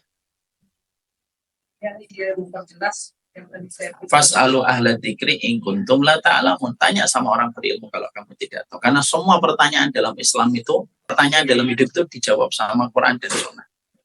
Maaf ya Bu, ada orang, seorang pendakwah datang ke Italia. Terus dia berkata begini. Dia ingin menguji keimanan dan keilmuan pendakwah. Dia datang kepada pendakwah ini dan berkata begini. Katamu di dalam Islam, Quran itu bisa menjawab seluruh pertanyaan. Iya. Yakin ya? Yakin. Nah, orang Italia ini sudah senang sekali. Saatnya saya ngabrukin keimanannya orang Islam. Sekarang tolong terangkan kepada saya. Ayat mana dan surat mana yang menerangkan tentang membuat pizza yang paling enak? Saya tahu Ibu, pizza. Perhatikan jawaban dakwah ini. Ketika yang tanya sudah senang karena dia akan mendapatkan poin besar untuk menghancurkan Islam, pendakwahnya tidak sama sekali khawatir. Lalu pendakwahnya berkata, ada di dalam Quran. Yang bertanya sudah mulai. Lalu pendakwah itu berkata, Fas'alu ahla dzikri in kuntum la ta'lamun. Tanyalah sama orang berilmu kalau tidak tahu. Kalau kamu pengen tanya tentang membuat pizza yang paling enak, tanyalah orang Italia yang paling enak bagaimana dia membuat pizza. Artinya tidak ada pertanyaan kecuali dijawab oleh orang. Paham di sini? Ya.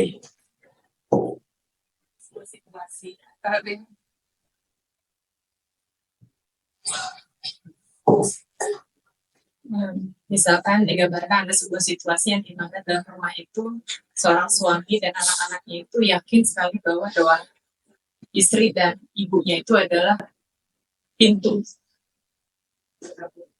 Lalu misalkan ada beberapa kejadian, terus suami bilang, bantu saya, doakan saya untuk misalnya pekerjaan, proyek dan sebagainya. Lalu anak-anaknya, saya ingin itu, saya ingin ke sana. Lalu ada anak yang lain, saya ingin sekolah di sana dan sebagainya. Qadarullah dan sebagainya berjalan dengan iring waktu dan sebagainya. Mereka mendapatkan semuanya misalnya satu persatu. Lalu setelah itu kan pasti di sisi lain ada rasa syukur, alhamdulillah, dan merasa Allah menjawab permohonan. Dan berjalan lalu apa yang dikasih oleh Allah itu kan menyibukkan mereka. Lalu tinggallah si ibu ini dengan rasa khawatir kembali ya Allah, khawatir rasa syukur itu akan dirampas kembali, maksudnya akan hilang kembali si dalam gambar si ibu itu kembali gelisah sendiri gitu.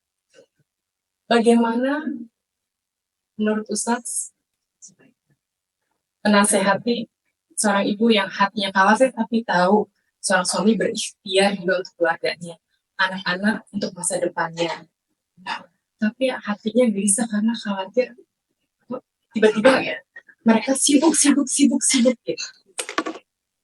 Ibu pengen dapat jawabannya? Jawabannya singkat, simpel, sederhana, tapi bulat realisasinya. Semua rasa sedih dan khawatir itu karena kita merasa memiliki. Padahal tidak ada satupun yang kita miliki. Udara yang kita hirup saja harus kita kembalikan. Ada nggak orang menghirup?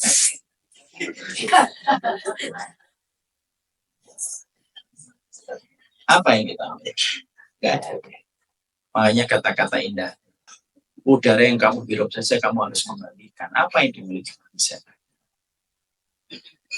Rasa memiliki itulah yang membuat rasa khawatir. Rasa memiliki itulah yang membuat kita kecewa. Rasa memiliki itulah yang membuat kita terfikir. Bagaimana cara meletakkannya? Kembalikan kepada Allah, semuanya itu miliknya.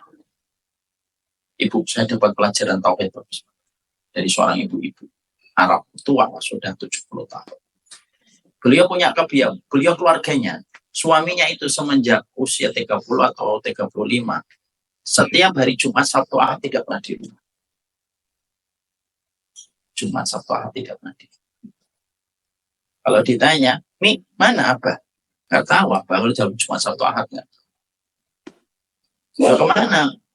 Ya, dia pergi ke tempat yang dia tuju, nggak ngerti di mana. Umi tidak khawatir. Beliau itu suami saya kalau dia pulang ke. Kalau sudah keluar di rumah, dia sudah miliknya Allah. Antara apa yang dia perbuat dan apa yang dia kerjakan, itu tanggung jawab dia dengan Allah. Dia kalau pulang Senin sampai Jumat, saya berikan yang terbaik. Kalau pergi lagi Jumat, Sabtu, Ahad, saya tinggalkan dia kepada Allah. Simple, tapi dahsyatnya luar biasa. Dan beliau sehat sampai pergi.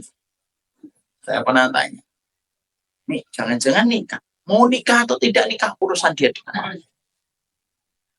Saya yang mengatakan tadi, gampang ngomongnya. Ya tadi saya sudah ngomong. Ini gampang, prakteknya yang susah. Kekecewaan itu karena merasa memiliki, itu yang kecewa. Ketika kita sudah tidak lagi memiliki, rasa memiliki, itulah yang justru meringankan. Tapi pelajaran akidah yang paling berat pada kehidupan tauhid kita itu apa, Bu? Pelajaran akidah yang paling berat itu bukan menghafalkan dalil. Dan pelajaran paling berat itu ketika ilmumu menempa hatimu supaya kamu merasa bahwasanya hidup di dunia itu tidak ada satupun yang kita miliki. Udah selesai, mau diapain? Memang begitulah kaidah kehidupan tauhid yang Allah ajarkan untuk kita. Tapi rasa itu kan muncul sendiri. Itulah ujian kita yang harus kita selesaikan dengan ilmu. Ustadz sudah bisa, saya nggak ngomong saya semua dari kita berjuang dengan versi terbaiknya kita. Jadi kita ini semuanya berjuang dengan versi terbaiknya diri kita untuk bisa memiliki sebuah sikap bahwasanya semua yang ada di atas muka bumi ini bukan milik kita. Dan itu susahnya luar biasa. Tidak gampang. Kalau kita semakin sadar bahwasanya kita sudah tidak lagi memiliki, ringan kita. Kenapa? Sifat kepemilikan itu biasanya yang akan menjadikan kita berat untuk untuk memaknai pada apa yang kita peroleh. Dan itu butuh pelajaran seumur hidup mempraktikkan. Ummu Salamah, Ummu Sulaim ketika anaknya meninggal dunia. Kenapa kok beliau bisa luar biasa? Anaknya meninggal dunia, suaminya tidak ada. Coba ibu bisa bayangkan, ibu meninggal anaknya. Suaminya ibu tidak ada. Itu kalau suaminya pulang sudah ditunggu itu, dirujak betul itu suaminya. Tapi seorang Ummu Sulaim itu ketika wafat anaknya, suaminya masih di luar, diselenggarakan, dikuburkan, dikafani, dikuburkan dengan cara hati yang ridho. Suaminya datang malah bersolek. Coba, perempuan yang sudah selesai dengan perasaannya itu, kelar dunia itu kalau perempuan sudah selesai perasaan. Lu masih sedih, baru saja ngumpulin anak, suaminya pulang. Lu bisa bersolek gitu. Lalu menggoda suaminya dengan godaan-godaan genit supaya suaminya tidak langsung bertanya tentang anaknya. Supaya ketika dia bersolek dan dia genit, supaya suaminya itu mau mencampuri dirinya. Karena dia tahu bahwasanya laki-laki itu diajak ngobrol itu setelah dia mendapatkan apa yang menjadi hajatnya. Makanya betul kan ada seorang psikiater yang ngomong, caranya seorang ibu kalau ngomong sama suami itu apa? Ya, selesaikan hajatnya suami dulu, baru setelah itu ngomong apa yang ibu butuhkan. Ummu Sulaim itu mengajak suaminya untuk berhubungan malam itu, Allah ridho dengan hubungan itu, pagi harinya mengatur diksi dengan diksi terbaik. Di mana diksi ini membuat Allah tersenyum. Bagaimana kalau kamu memiliki barang yang dititipkan, barang itu diambil kembali? Boleh tidak kita menangis? Oh, enggak boleh. Sebagaimana pula anak kita itu titipan dari Tuhan. Coba. Suaminya saja Abu Talha itu sempat kecewa. Lalu dia pergi menghadap Rasulullah dan Nabi yang menghibur. Allah sudah mengetahui apa yang kalian lakukan tadi malam. Allah ridho. Dan Allah mengganti dengan anaknya. Kenapa Ummu Sulaim sekuat itu? Karena kita belajar dari beliau. Beliau tidak merasa memilih. Itu ilmu tauhid yang paling susah. Susah, Ustaz. Yang ngomong gampang, Yusuf. Sulit. Ya itulah. Makanya maaf Ibu, saya belajar dari ibu-ibu Arab ini. Tua ini hidupnya tenang sekali. Saya tidak mengatakan ibu harus kayak beliau. Enggak, ibu masing-masing punya kapasitas masing-masing beda-beda. Tapi ketika saya belajar dari beliau itu apa ketenangan yang beliau dapatkan. Beliau jarang sakit gitu. Karena beliau merasa bahwasanya suaminya itu coba simpel. Kalau pulang saya hormati. Kalau dia pergi urusan dia dengan Allah. Tenang hidup. Dan ternyata mempraktekkan itu belum tentu kita mau. Karena beratnya kita berinteraksi pada hati kita. Jangan pernah merasa memiliki. Dan itu susah. Biasa. Sallallahu alaihi wasallam. Alhamdulillahirrahmanirrahim. Saya kira itu. Jangan pernah merasa memiliki majelis taklim. Karena kita harus pulang. Jadi ini yang saya sampaikan. Subhanallahumma wa bihamdika asyhadu an la ilaha illa anta astaghfiruka wa atubu ilaik. Semoga Allah berikan keberkahan pada setiap kita. Wassalamualaikum warahmatullahi wabarakatuh. Assalamualaikum warahmatullahi wabarakatuh.